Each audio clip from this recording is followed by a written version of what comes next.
আসসালামু আলাইকুম। Welcome to physics mentors. এখন আমি দেখাবো ওহেমের সূত্র ব্যাখ্যা করো। ওহেমের সূত্র আমরা এসএসসি এবং এইচএসসি লেভেল থেকেই জেনে এসেছি, কিন্তু আমরা অনার্স লেভেলেও এটা জানবো। দেখো, ফার্স্ট অফ অল ওহেমের সূত্রটা কি। ওহেমের সূত্র হলো তাপমাত্রা স্থির থাকলে কোনো পরিবাহীর মধ্য দিয়ে যে তড়িৎ প্রবাহ চলে তা ওই পরিবাহীর দুই প্রান্তের বিভব পার্থক্যের সমানুপাতিক। যদি আমি এখানে একটা বিভব এঁকে নেই, এখানে যদি হয় বিভব এ, বিভব এ কে প্রকাশ করা হয় ভি এ। এইখানে যদি আমি আর একটা বিভব এঁকে নেই বি, বিভব ভি কে লেখা হয় ভি বি। দেখো, এখানে যদি আমি সংযুক্ত করে দিই, দেখো এই এ থেকে বিভব বিতে চলে যাইতেছে, এ থেকে ভিতে চলে যাইতেছে। আমরা জানি বিভব উঁচু থেকে নিচুতে চলে যায়, মানে কি পানির ঢালের মতো। পানির ঢাল উঁচু স্থান থেকে না নিচু স্থানে চলে যায়। এটা কি স্থান বলতো? উঁচু। উঁচু থেকে নিচুতে চলে যায়, মানে উচ্চ বিভব থেকে অলওয়েজ নিম্ন বিভবে চলে যায়।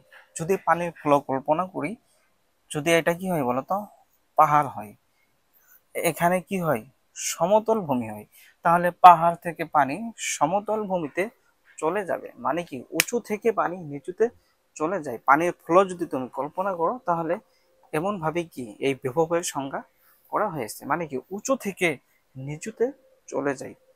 তাহলে দেখো এখানে উচ্চ বিভব এখানে কত? V A VB. দেখো তাহলে এখানে কি হবে, এটা বেশি না, তাহলে এমন ভাবে লেখা যায়। তাহলে এটা কি বলতো, কারেন্ট প্রবাহ। এগুলা কি বলতো, রোধ। আগে নিবা, দেখো রোধ। তাহলে দেখো বিভব পার্থক্য কেমনে হয়, উঁচু স্থান থেকে নিচু স্থানে চলে যায়। এখানে কারেন্ট প্রবাহ যদি আই হয়, আর রোধ যদি কি হয় বলতো, আর হয়, তাহলে আমরা কি লিখতে পাই? আমরা ওহমের সূত্র লিখতে পাই যে তাপমাত্রা স্থির থাকলে কোনো পরিবাহীর মধ্য দিয়ে যে তড়িৎ প্রবাহ চলে তা ওই পরিবাহীর দুই প্রান্তের বিভব পার্থক্যের সমানুপাতিক। তাহলে আমরা লিখতে পাই ওহমের সূত্র হতে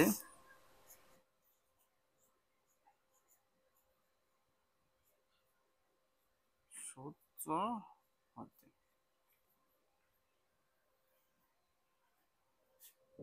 আই। তাহলে তোমরা সূত্রটা লিখে নিবা। সূত্রটা কি? তাপমাত্রা স্থির থাকলে কোনো পরিবাহীর মধ্য দিয়ে যে তড়িৎ প্রবাহ চলে তা ওই পরিবাহীর দুই প্রান্তের বিভব পার্থক্যের সমানুপাতিক। দেখো এখানে যা বুঝাইলাম, এখানে বাংলাটা একটু লিখে নিবা আমি যেভাবে বললাম। তাহলে এখানে আই এই সমানুপাতিক যদি তুলে দাও না, তাহলে কি দেওয়া লাগে বলতো? কে দেওয়া লাগে। তাহলে এখানে একটা কে দিলাম ভি। এমন ভাবে তো লিখা যায় বলতো, এটা দাও 1 নং ইকুয়েশন। এখন দেখো এখানে যে কে আছে না, কে কি বলতো, সমানুপাতিক ধ্রুবক। কে সমানুপাতিক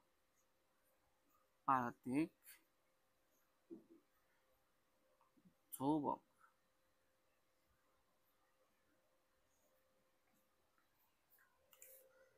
দেখো কে এর বিপরীত রাশি যদি আমি লিখি, কে এর বিপরীত রাশি,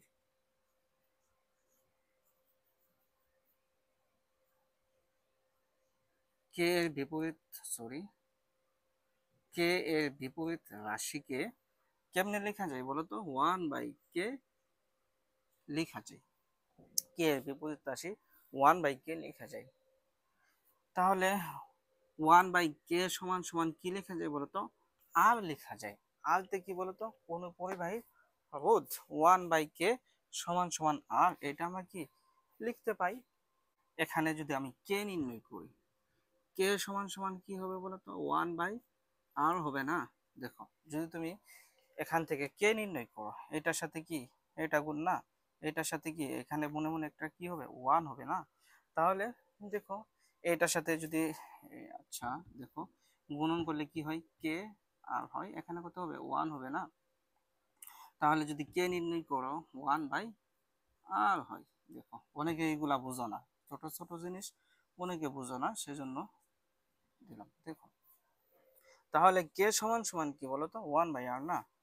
তাহলে 1 নং ইকুয়েশনে যদি কে এর মানটা বসিয়ে দাও, এক এ কে এর মান বসিয়ে বসিয়ে তাহলে দেখো 1 নং ইকুয়েশন ছিল আই সমান সমান কে ভি, আই কে এর মান কত, one by R into V. তাহলে কি হবে, আই সমান সমান ভি বাই আর, এটাই কি বলতো ওহেমের সূত্র। আইতে কি বলতো তড়িৎ প্রবাহ, আর ভিতে কি বিভব পার্থক্য, আর আরতে কি বলতো রোধ। তাহলে কি বলা যায়, কোনো পরিবাহীর মধ্য দিয়ে যে তড়িৎ প্রবাহ চলে তা ওই পরিবাহীর দুই প্রান্তের বিভব পার্থক্যের সমানুপাতিক। আই কারেন্ট, এটা কি বলতো বিভব পার্থক্য, আরতে কি রোধ, এটা কি বলতো আইতে কি তড়িৎ প্রবাহ, আর এখানে কি রোধ। তাহলে এখানে কি বিভব পার্থক্য কত, দুই প্রান্তের বিভব পার্থক্য, কোন পরিবাহীর দুই প্রান্তে বিভব পার্থক্য, বিভব পার্থক্য কত এ এবং কি বি। তাহলে কি লেখা যায় বলতো এখানে, ভি এ, এটা কি বলতো গ্রেটার দেন এই ভি, ভি এর চাইতে ভি এ বেশি না। তাহলে কি লেখা যায়, ভি এ মাইনাস ভিবি সমান সমান কি বলতো, এই যে ভি, এই ভিতে কি বলতো দুই প্রান্তের বিভব পার্থক্য কি বলতো ভি, এটা হলো ভি এ আর এটা কি ভিবি।